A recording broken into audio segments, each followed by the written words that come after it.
Hello tout le monde, j'espère que vous allez bien. Je vous retrouve aujourd'hui pour une nouvelle vidéo et aujourd'hui c'est un petit peu particulier puisque je vais relever le défi que j'ai reçu de la part d'une abonnée dans ma boîte postale. Donc c'est Elfie qui m'a envoyé un courrier et à l'intérieur elle m'a glissé un petit bonus dans lequel elle me lance un défi avec tout le matériel. Donc ce que je vous propose c'est d'essayer tout ça ensemble et si jamais le concept de cette vidéo vous plaît et que vous aimeriez que j'en refasse, likez la vidéo pour me le faire savoir comme d'habitude et je vous retrouve à la fin de la vidéo si jamais vous aussi vous voulez m'envoyer vos petits défis et c'est parti. Alors voici l'enveloppe que j'ai reçue de la part de la petite Elfie et à l'intérieur elle m'a glissé un petit mot, une photo de son petit chat et en bonus un défi qu'elle m'a lancé de reproduire un tuto qu'elle avait trouvé sur internet que j'avais déjà vu passer également et qui consiste à fabriquer ses propres faux ongles à l'aide de simple paille. Donc je me suis préparé un thé et j'ai suivi son tuto à la lettre. Donc pour commencer il faut découper une paille sur toute sa longueur, ensuite on la redécoupe mais cette fois-ci à peu près à la longueur de son ongle, voire un tout petit peu plus long pour avoir de la marge. Ensuite on déroule un petit peu la paille et on va adapter cette fois-ci à la largeur de son ongle que vous pouvez marquer à l'aide d'un stylo ou bien juste en faisant une petite empreinte comme ça en l'écrasant avec votre ongle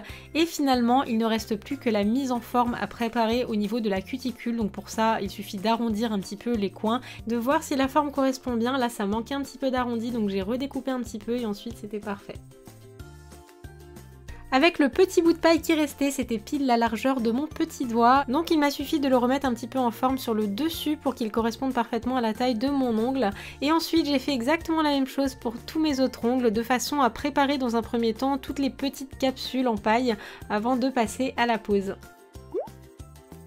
Une fois que toutes mes capsules maison sont prêtes, on va passer à la pose et dans son tuto, Elfie me disait qu'on pouvait les coller à l'aide d'une colle spéciale faux ongles, mais je n'en avais pas sous la main et d'expérience ça abîme un peu les ongles, donc j'ai préféré utiliser ces petits patchs double face que j'ai retrouvés un petit peu dans mes placards par hasard. Et le principe est très simple, on colle le patch, on raccourcit et on décolle la petite opercule et on obtient un double face sur lequel on va pouvoir coller le faux ongle qu'on a fabriqué. Donc voilà un petit peu le rendu, c'est beaucoup trop long, on est bien d'accord.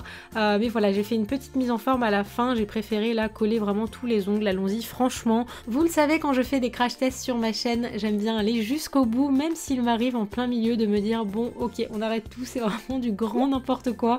Et donc voilà le résultat. Alors la première chose qu'on peut dire c'est que j'ai vraiment pas coupé droit et deuxième chose ils sont vraiment beaucoup trop longs donc par la suite je les ai raccourcis avec un ciseau. J'ai également essayé de les limer mais malheureusement ça marchait pas très bien en fait. J'ai essayé après de retirer un petit peu, vous savez, les petites poussières que ça fait quand on lime et il restait toujours des petites poussières blanches que j'arrivais pas à faire partir, donc le mieux c'est de le faire au ciseau. Autre défaut, ça reste quand même très mou et donc très fragile. Faut pas oublier que ce sont des pailles donc faut pas s'attendre à avoir quelque chose de rigide comme des capsules, même si de loin on pourrait croire. Et finalement j'ai appliqué du vernis sur ces capsules puisqu'Elfie m'a dit que je pouvais poser du vernis ou faire du nail art par dessus. Et là je dois vous avouer que je trouve quand même le résultat assez bluffant parce qu'avec le côté un petit peu laqué du vernis on pourrait vraiment croire de loin que ce sont des vraies capsules, mais c'est vraiment pas des capsules que vous allez pouvoir garder sur le long terme. Je les ai gardées 2 petites heures et le vernis commençait déjà à s'écailler parce que les capsules sont beaucoup trop molles. Et pour les retirer c'est vraiment très simple, il suffit de les décoller délicatement et de retirer la colle double face qui a pu rester.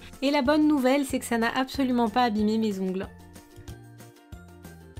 Et voilà, j'espère que j'ai relevé le défi de Elfie. Franchement, je m'y attendais pas du tout, mais c'est pas aussi catastrophique que je l'aurais pensé. Et je pense que juste pour une petite soirée ou quelques heures, ça peut vraiment faire l'affaire si jamais vous avez envie de vous faire des faux ongles et d'avoir les ongles un petit peu plus longs. Par contre, je suis pas sûre que cette méthode s'adapte si jamais vous avez les ongles très rongés ou tout petits parce qu'il faut quand même une surface d'accroche pour que les ongles tiennent. Mais bon, c'était vraiment très rigolo de filmer cette vidéo, donc merci encore Elfie. Et du coup, si vous aussi vous voulez m'envoyer vos défis, je vous remets en barre d'infos ma boîte postale qui n'a pas bougé même si j'ai déménagé. Vous avez déjà parlé de cette boîte postale dans une vidéo Ask et du coup je voulais faire une petite mise à jour si jamais vous voulez m'envoyer un défi ou même si vous voulez juste m'écrire un petit mot. Du coup si vous m'écrivez une lettre et que vous souhaitez une réponse de ma part, alors déjà il faudra s'armer de beaucoup de patience parce que j'ai reçu énormément de lettres dans ma boîte postale et je vous demande également, et ça c'est nouveau, de me joindre dans l'enveloppe, une enveloppe avec votre adresse complète, nom, prénom, adresse, code postal et ville, et timbré également, comme ça c'est beaucoup plus simple pour moi de vous répondre et je pense que je pourrais